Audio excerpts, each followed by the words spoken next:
दोस्तों नमस्कार, मैं हूं राजकुमार सिंह। आज बात देश की राजधानी दिल्ली के चुनावी दंगल की। विधानसभा चुनाव कार्यक्रम की घोषणा अब किसी भी दिन हो सकती है, लेकिन उससे पहले ही खुद को सत्ता का दावेदार मानने वाले राजनीतिक दलों ने बिसात बिछाना शुरू कर दी है। चुनावों की तारीख से पहले ही यह भी साफ हो गया है कि इस बार का चुनाव वाकई त्रिकोणीय मुकाबला होगा। बेशक दिल्ली में मुख्य रूप से 3 राजनीतिक दल हैं: सत्तारूढ़ आम आदमी पार्टी, मुख्य विपक्षी दल बीजेपी और एक दशक पहले तक लगातार 3 बार सरकार बनाने वाली कांग्रेस। ऐसा नहीं कि पिछले विधानसभा चुनावों में ये तीनों दल मैदान में नहीं उतरे।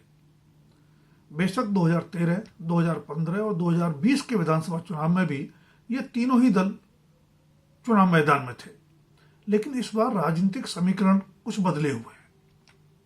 बेशक सभी की दिलचस्पी आगामी विधानसभा चुनाव के परिदृश्य और परिणाम में है, लेकिन एक नए राजनीतिक दल की चमत्कारिक सफलता की दास्तान रहे पिछले 3 विधानसभा चुनावों और उनकी पृष्ठभूमि पर एक नजर डालना भी जरूरी है। 1993 में सरकार बनाने वाली बीजेपी ने 5 साल के कार्यकाल में 3 मुख्यमंत्री बदले। जनादेश मिलने पर दिल्ली के दिग्गज मदन लाल खुराना को मुख्यमंत्री बनाया गया था, लेकिन फिर साहिब सिंह वर्मा को कमान सौंप दी गई और 1998 के विधानसभा चुनाव से पहले हरियाणा में बीजेपी का बड़ा चेहरा रही सुषमा स्वराज को दिल्ली की मुख्यमंत्री बना दिया गया। जाहिर है बीजेपी ने नेतृत्व परिवर्तन का दांव चुनाव जीतने के लिए ही चला होगा, लेकिन पड़ गया उल्टा। 1998 में दिल्ली के मतदाताओं ने कांग्रेस को जनादेश दिया, जिसने उत्तर प्रदेश से लाकर शीला दीक्षित को मुख्यमंत्री बनाया। लोकतंत्र में जनादेश को सरकार के कामकाज पर जनमत संग्रह भी माना जाता है, इसलिए मानना चाहिए कि शीला दीक्षित सरकार के कामकाज से संतुष्ट होकर ही दिल्ली वासियों ने लगातार 3 बार कांग्रेस को जनादेश दिया होगा। जाहिर है कांग्रेस की सत्ता की हैट्रिक से बीजेपी की चुनावी सीमाएं भी उजागर हो गईं, लेकिन 2013 के विधानसभा चुनाव ने सबको चौंकाते हुए दिल्ली की सियासत के इतिहास में नया अध्याय जोड़ दिया। खासकर कांग्रेस की अगुवाई वाली यूपीए सरकार पर लगे भ्रष्टाचार के आरोपों के मद्देनजर जन लोकपाल की मांग को लेकर अन्ना हजारे के आंदोलन ने पूरे देश को ही उद्वेलित कर दिया था। उसी आंदोलन के बाद अन्ना के कुछ शिष्यों ने अरविंद केजरीवाल की अगुवाई में आम आदमी पार्टी बनाई, जिसने 2013 में अपना पहला चुनाव दिल्ली विधानसभा चुनाव के रूप में लड़ा। बेशक 31 सीटों के साथ बीजेपी सबसे बड़े दल के रूप में उभरी थी, लेकिन अगले साल होने वाले लोकसभा चुनावों पर संभावित असर से बचने के लिए 8 विधायकों वाली कांग्रेस ने अपने समर्थन से 28 विधायकों वाली उसी आप की सरकार बनवा दी। केजरीवाल की वह सरकार सिर्फ 49 दिन ही चल पाई, लेकिन दिल्ली की राजनीति में आपकी जड़ें इतनी तेजी से फैलती गई कि 2015 में हुए विधानसभा चुनाव में उसने 70 में से 67 सीटें जीतकर नया इतिहास रच दिया। देश के दोनों बड़े और राष्ट्रीय दलों की ऐसी दुर्गति हुई कि जिसे वे कभी भूल नहीं पाएंगे। बीजेपी 31 से 3 सीटों पर आ गई तो कांग्रेस 8 से 0 हो गई। 2020 में हुए अगले विधानसभा चुनावों में भी तस्वीर ज्यादा नहीं बदली। आपकी 5 सीटें घटी तो बीजेपी की उतनी ही बढ़ गई, कांग्रेस 0 ही रही। ऐसे चुनावी इतिहास के आईने में भी 2025 के विधानसभा चुनाव में अब समीकरण बदले नजर आ रहे हैं, तो उसके भी कारण हैं। पहला कारण तो यही कि पिछले तीनों लोकसभा चुनाव में दिल्ली की 7 सीटें जीतने वाली बीजेपी लगातार आप और उसकी सरकार के विरुद्ध आक्रामक बनी हुई है। दिल्ली पूर्ण राज्य नहीं है, इसलिए बहुत से विभाग केंद्र के अधीन हैं और केंद्र के प्रतिनिधि के रूप में उपराज्यपाल के पास निर्वाचित सरकार के कामकाज पर अंकुश के अधिकार भी हैं। इसके चलते केंद्र और दिल्ली की सरकार में लगातार टकराव भी रहता है। मामला सुप्रीम कोर्ट तक गया, जहां से दिल्ली सरकार को कुछ राहत भी मिली, पर केंद्र सरकार ने कानून बनाकर फिर उपराज्यपाल का पलड़ा भारी कर दिया। 2024 के लोकसभा चुनावों के मद्देनजर हरियाणा और महाराष्ट्र के विधानसभा चुनाव बीजेपी और उसकी गठबंधन के लिए बेहद चुनौतीपूर्ण माने जा रहे थे, लेकिन उसने शानदार जीत हासिल की। ऐसे में दिल्ली के लिए भी बीजेपी के हौसले बुलंद हैं। आपके कुछ बड़े नेताओं को तोड़ने में भी बीजेपी सफल रही है।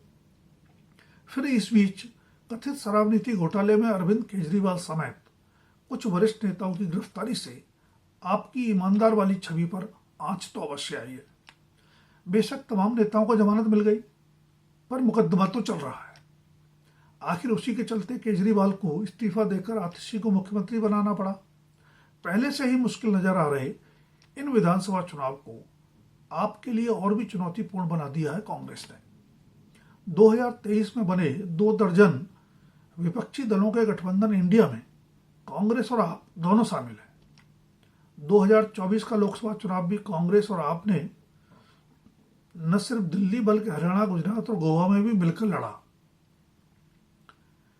लेकिन विधानसभा चुनाव में वह दोस्ती वापस दुश्मनी में बदल गई है। आपके उदय के बाद लगातार अपना वोट बैंक गंवाती गई कांग्रेस ने इस बार केजरीवाल की पार्टी के विरुद्ध बीजेपी से भी ज्यादा आक्रामक दिखने का फैसला किया है। वैसे तो जिस शराब नीति घोटाले ने आपको पहली बार बड़े संकट में डाला, उसकी शिकायत भी कभी कांग्रेस ने ही की थी, लेकिन हाल ही में महिला सम्मान योजना के विरुद्ध भी औपचारिक शिकायत की पहल कांग्रेस ने ही की।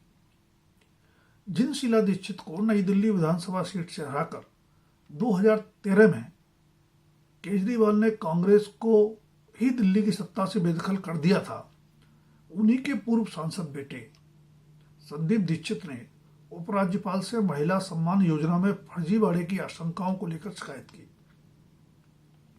संदीप दीक्षित ने उपराज्यपाल से यह शिकायत भी की कि पंजाब पुलिस कांग्रेस उम्मीदवारों की जासूसी कर रही है तथा दिल्ली में विधानसभा चुनाव के लिए पंजाब से कैश लाया जा रहा है। ध्यान रहे कि पंजाब में भी आपकी ही सरकार है। खास बात यह भी है कि कांग्रेस ने संदीप दीक्षित को नई दिल्ली सीट से केजरीवाल के विरुद्ध उम्मीदवार भी बनाया है। दरअसल कांग्रेस और बीजेपी दोनों ने ही इस बार आपके प्रमुख नेताओं की चुनावी घेराबंदी की रणनीति बनाई है। मसलन नई दिल्ली सीट से केजरीवाल के विरुद्ध बीजेपी ने भी अपने पूर्व मुख्यमंत्री साहिब सिंह वर्मा के पूर्व सांसद बेटे प्रवेश वर्मा को उम्मीदवार बनाया है। जाहिर है केजरीवाल की राह आसान तो नहीं होगी। इसी तरह केजरीवाल की सरकार में उप मुख्यमंत्री रहे मनीष सिसोदिया के विरुद्ध जंगपुरा से कांग्रेस ने पूर्व मेयर फरहाद सूरी को, तो बीजेपी ने तरविंदर सिंह मारवा को उम्मीदवार बनाया है। मुख्यमंत्री आतिशी की भी घेराबंदी की जा रही है। कांग्रेस ने उनके कालकाजी विधानसभा क्षेत्र से महिला कांग्रेस की राष्ट्रीय अध्यक्ष अलका लांबा को टिकट दिया है, तो बीजेपी ने पूर्व सांसद रमेश बिधूड़ी को, वही रमेश बिधूड़ी जिन्होंने पिछली लोकसभा में सदन में ही बीएसपी के सांसद दानिश अली के लिए बेहद आपत्तिजनक शब्द कहे थे। विधानसभा टिकट मिलते ही फिर वह आपत्तिजनक टिप्पणी करते नजर आए। इस बार उनके निशाने पर रही कांग्रेस महासचिव एवं सांसद प्रियंका गांधी। बिधूड़ी ने कहा कि जीतने पर वह अपने क्षेत्र की सड़कें प्रियंका गांधी के गालों की तरह बना देंगे। विवाद बढ़ने पर बिधूड़ी ने खेद जता दिया, और यह संकेत तो मिल ही गया है कि विधानसभा चुनाव में प्रचार किस हद तक जा सकता है। शायद आपको याद हो, अब आतिशी के विरुद्ध कांग्रेस उम्मीदवार बनाई गई अलका लांबा इस बीच आप में भी रह आई है। इस घेराबंदी के जरिए कांग्रेस की कोशिश अपना गरीब, दलित और मुस्लिम वोट बैंक वापस छीनने की है, जिस पर कब्जा कर आप दिल्ली की राजनीति में अजय बन गई है। तो बीजेपी की पूरी कवायद अरविंद केजरीवाल की पार्टी को बहुमत के आंकड़े यानी 36 सीटों से नीचे रोकने की है। लगभग 27 साल से दिल्ली की सत्ता से दूर बीजेपी को पिछले 3 लोकसभा चुनाव में सभी 7 सीटें जीत लेने के बावजूद हर विधानसभा चुनाव में अपमानजनक हार का कड़वा घूंट पीने को मजबूर होना पड़ता है। बीजेपी हर हाल में इस बार हालात बदलना चाहती है। दोस्तों, अगर वीडियो पसंद आए तो लाइक, शेयर और सब्सक्राइब अवश्य करें। इस चुनावी चक्रव्यूह पर अपनी राय भी कमेंट बॉक्स में दें। धन्यवाद। अभी के लिए इतना ही। जल्द फिर मिलेंगे किसी नए विषय के साथ।